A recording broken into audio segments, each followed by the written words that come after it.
From the truckload quoting page within TMS, you can create a new shipment to instantly display your historical lane average alongside all of the market-leading rating intelligence tools.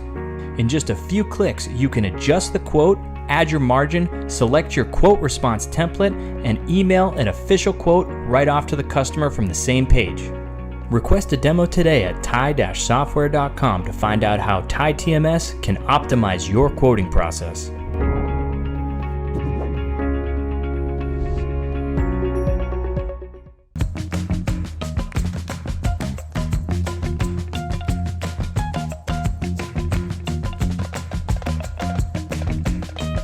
Welcome back to another edition of Check Call. Today we're covering all things carrier relationship and fraud. Don't forget to subscribe to the Check Call the newsletter on FreightWaves.com if you haven't already. Today we are joined by Sean McGillicuddy, the Vice President of Sales and Marketing at TIE Software. Welcome back, Sean. Yeah, thanks for having me again, Mary. It's good to be here. I am excited we finally got to swap you in. We've had a bunch of Mitch lately, so I'm really excited that we get some Sean back in our lives. Not that Mitch isn't amazing. Yeah, of course. Good to mix it up, you know? Exactly. We just gotta keep the many faces of TIE going. But today we're kind of talking about something that's been at the forefront of the industry for a hot minute. It's that double brokering, but also kind of how carrier relationships play into it. So everywhere you go, everyone's talking about double brokering and how it's a problem, and it is running rampant. Like the amount of cases that we've seen of it has, I want to say, like quadrupled, but I don't even know if that's the right multiplier on it. But why do you think it's becoming so hard to find the fix that will actually kind of put an end to double brokering on like an industry-wide level? It's a great topic. I don't know that it ever goes away because we're talking about trying to fix something that happens on the federal level, right? So it's really just not that hard to kind of tamper with, sort of taking an old MC number, or there's just different things from a federal standpoint that like it's just too easy to take that information that mostly is public and then do something with it from a fraudulent standpoint to misrepresent yourself. But even going a level deeper, I used to work on the insurance side of trucking, and the fraud in general in times like this, like during when the economy is rough, you see all kinds of things like, obviously trailers getting stolen and like things like that go way up. And it's like, hey, why'd you park your trailer in that neighborhood full of stuff to go get it? It's like somebody just comes and takes it. It's like but in my experience on the insurance side, there's just no shortage of insurance agencies that are, just the economy tightens up and you have individuals getting kind of scared from a financial standpoint, just feeling a little financially insecure.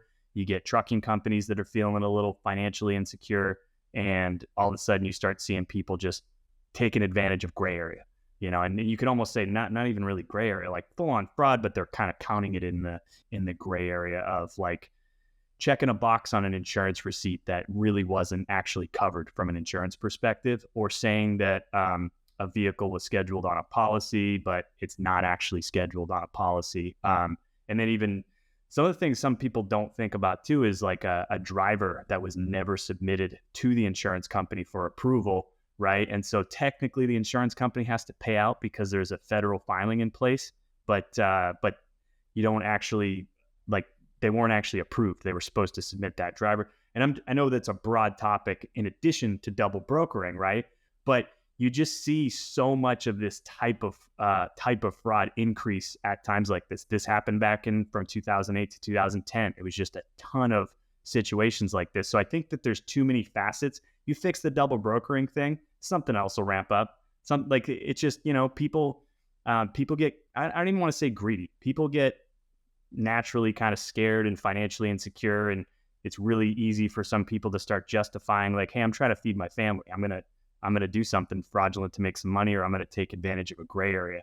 And so, as people get scared, that's what tightens up. So it's hard to say that it'll ever go anywhere.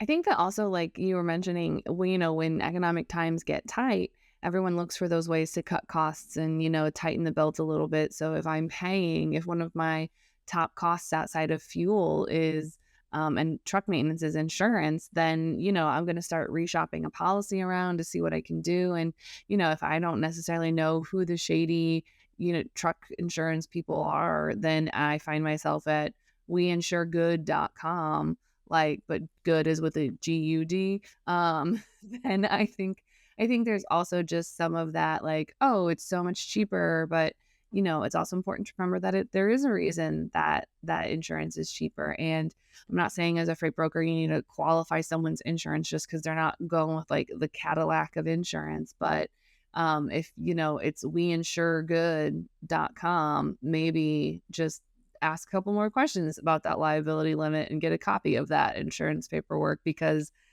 hopefully it's covered and hopefully everything is fine. Yeah.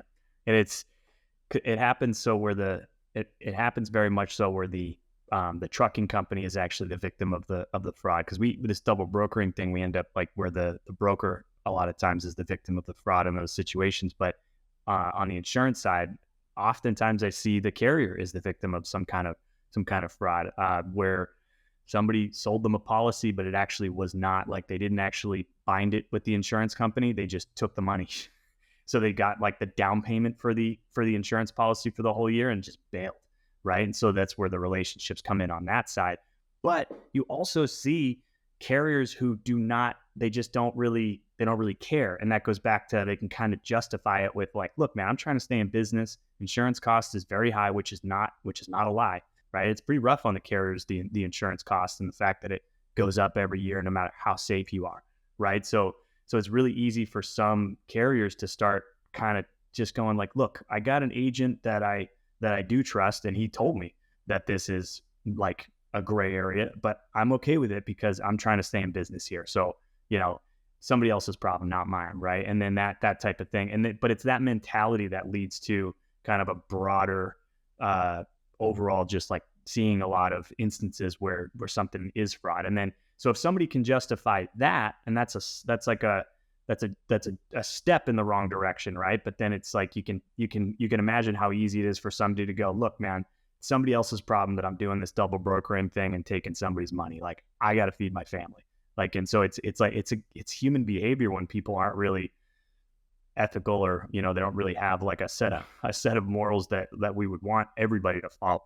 Yeah, it's one of those where you kind of use the ends to justify the means, because you are staying in business, and you're not really hurting anyone, but you're not really helping anyone. And when it comes time for that to call on that insurance, it does kind of hurt more than it helps anyone. So, but you kind of almost are operating under the assumption that, yeah, I'm taking a small risk, but we're real safe. We're not going to actually have any accidents. So that driver that was never approved by the insurance company, like, I trust him. Like, yeah, he's got 3 DUIs and we didn't submit him, but like, he's good, and so, yeah. And drivers are tough to come by. So you could easily justify it as like, look, where can I find another driver? Like, there's a major driver shortage. There has been for like forever now, right? So you can kind of understand somebody's psychology on like why they would do that, right? But it doesn't make it right. But that's why I say I don't think it's really going anywhere, because it's kind of human behavior to take advantage of these little areas in order to make sure you're making enough money, or whatever the case may be.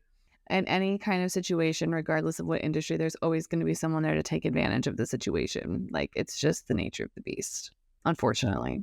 Yeah, there's an opportunity to make money in an unethical way or a criminal way. Like, somebody is always ready to step into that role if there's a space for it. But you kind of touched on this earlier, and it's something that is really important. It's relationships. So kind of the relationships between drivers and carriers and their insurance agents, and then between brokers, and then between their shippers and everything like that.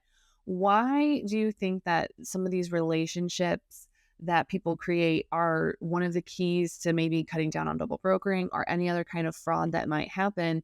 Like, how do you kind of leverage these relationships to prevent fraud from running rampant and, potentially ending your business? Yeah, no, it's a very valid question, because if you don't know the human, how can you understand what that human's behavior is going to be, right? And not that you can know every single human being that you might need to work with in a given month, right? Because it's like, if you're moving a lot of loads, then you can't know every driver and every trucking company personally.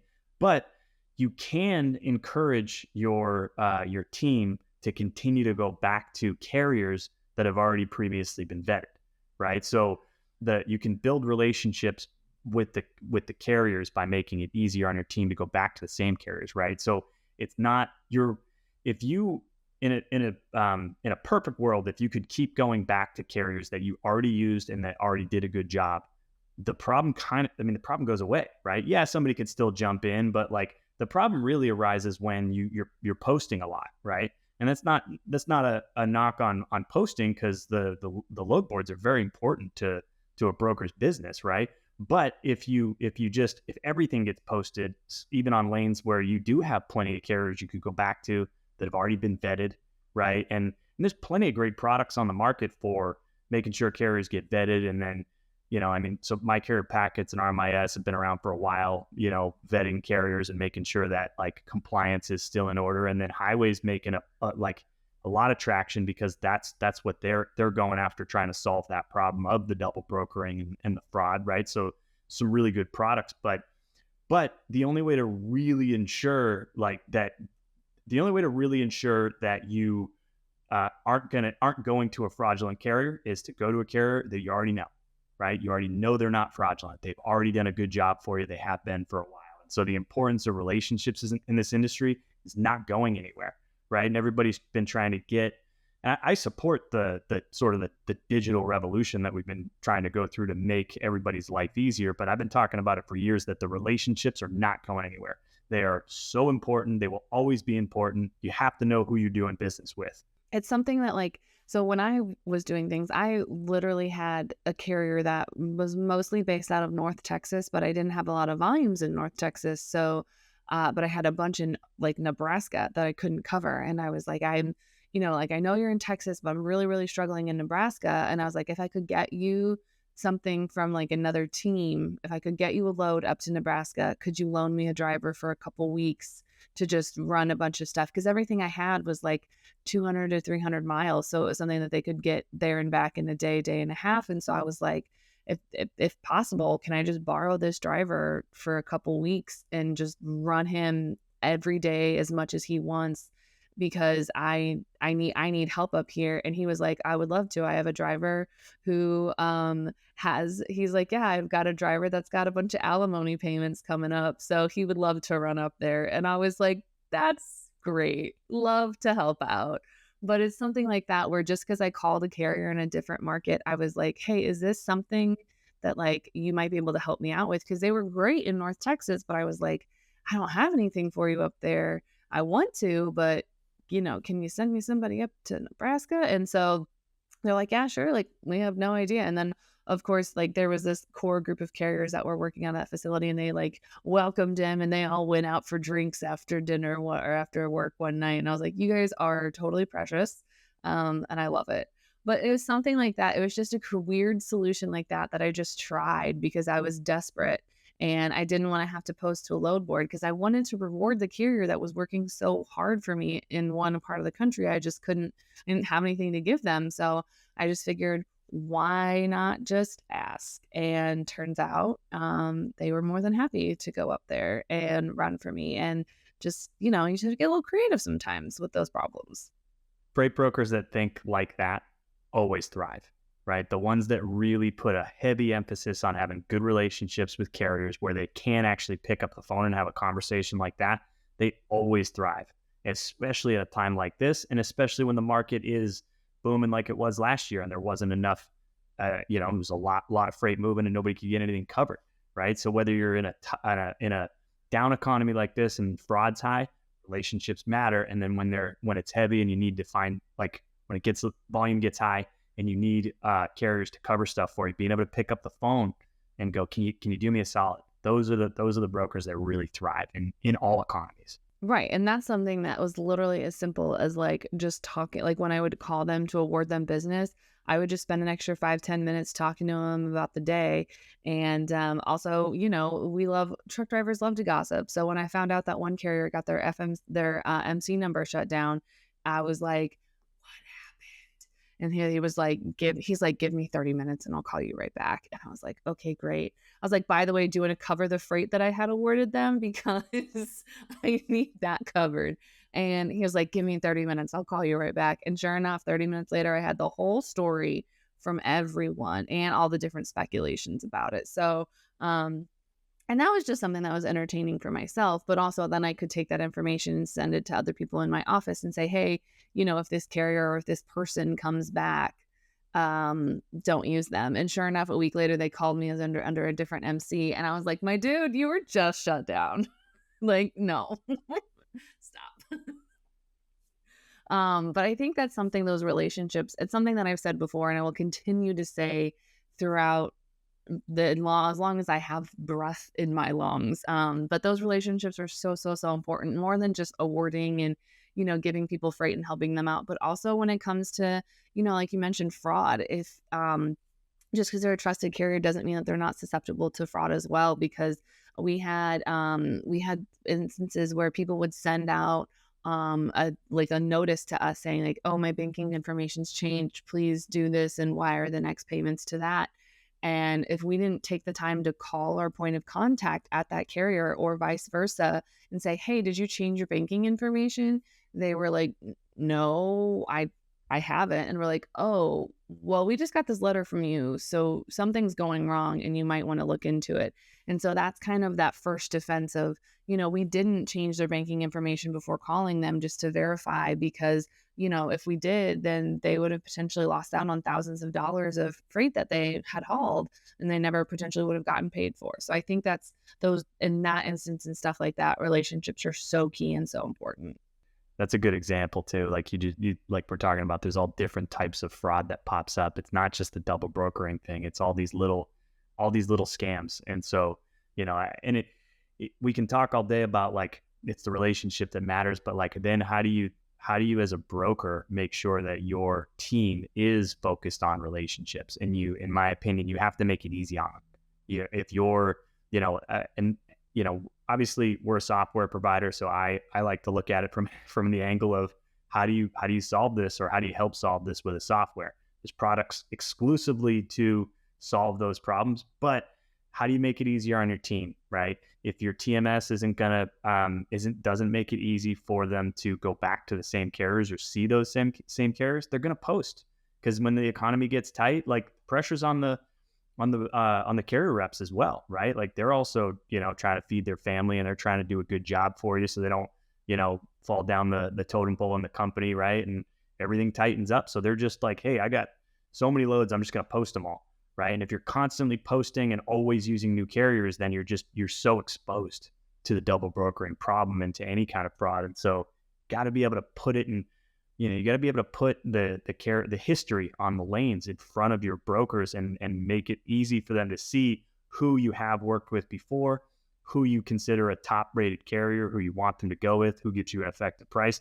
and make it easy for them to go directly to back to those carriers again and again. Not to mention, if you have someone that you're familiar with, or you have a software that works, so I don't have to sit there and wait 5 minutes for a load to finally finish booking and processing. If I have a software that's working behind the scenes for me, and pulling some of these carriers where I don't have to post every load out on DAT, I have extra time in my day that might pull an extra 30, 45 minutes a day that I can sit there and I can talk to carriers and I can build those relationships, because I'm not sitting there doing all of the admin behind the scenes work, trying to get documentation or, anything else that comes with being a freight broker. That's the menial task. So I think that's also something that cannot be undervalued enough too, is that you have technology that at your disposal that's improving your life and freeing up even 30 to 45 more minutes in a day, that's game changing. That's that time that you can sit there and talk to those carriers,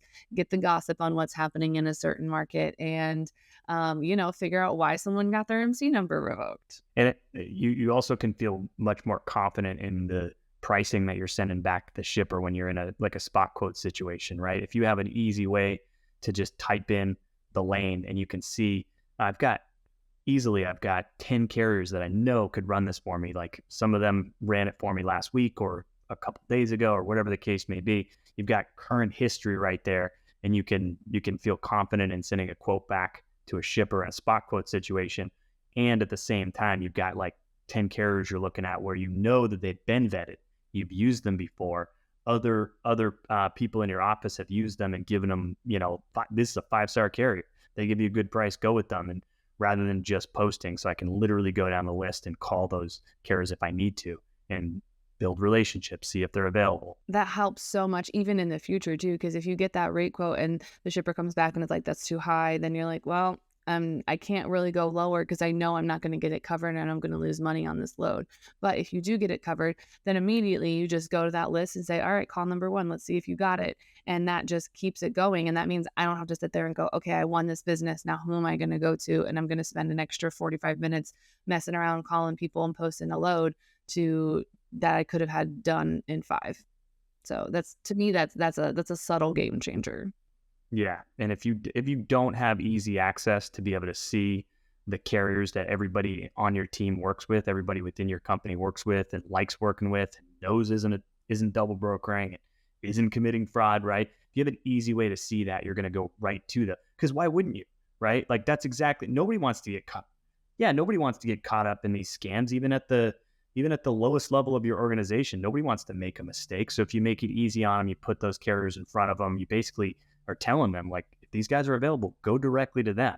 And it just, like, if you don't make it easy, everybody's going to post because they're just trying to get loads covered, right? Everybody's just trying to make money and not miss out, not end up in a tight spot in an economy like this. And if you don't have a TMS that is able to tell you your carrier rankings, or you don't have visibility into everyone on your team's things, I know someone that you can call, and his name is Sean. Yeah. Thanks for the plug. It's a shameless plug. We love it.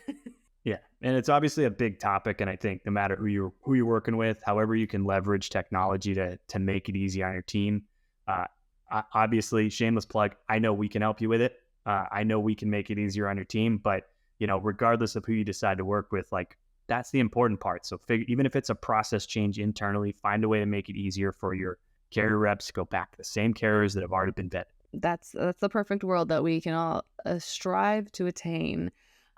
Speaking of building a perfect world, Sean, we already know where you stand on hot dogs and sandwiches. We know your favorite dad joke. What I need today is probably the toughest question you'll be asked all day today. Are you ready for it? Yes. If you could have any animal as your personal assistant, what animal would you choose and why? I feel like the easy answer is dog, just because my dog is literally under my desk right now being my assistant all day. But I'll give you a more interesting one. A gorilla. A gorilla? Is that to, like, beat people that make you angry? It's just kind of like they're very they're very calm, but they're very capable of a lot of destruction, but they're very calm. I like gorillas just for their demeanor. They're capable of a lot of destruction, but generally they're pretty peaceful, like, peaceful giants. So if I had a gorilla sitting right here next to me and just kind of like every once in a while, like, pounded on the table when I was zoning out and not getting something done, that would be awesome. And then also, if anybody came into my office, it'd be a little bit. It'd be like, how important is your question really? Because the gorilla is here, so it better be really important. Yeah, and just purely the reaction would be the best part of it. Like, whoa, why do you have a gorilla?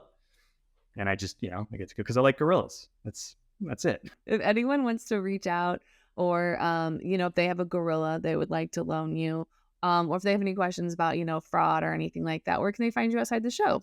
Yeah, well, you can visit our website at tie-software.com. If anybody is curious about anything, we've got a lot of resources on the website, or you can reach out to sales@tie-software.com if you want to talk to any of our reps about our products or anything like that.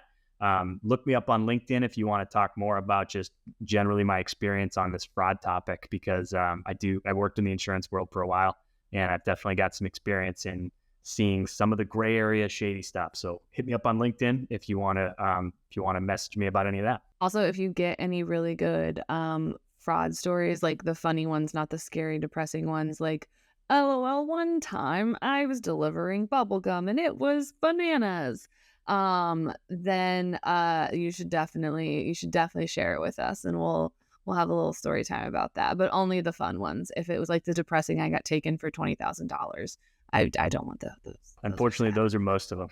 So, Unfortunately, they are. Yeah. Thank you so much for joining us today. Thank you for having me, Mary.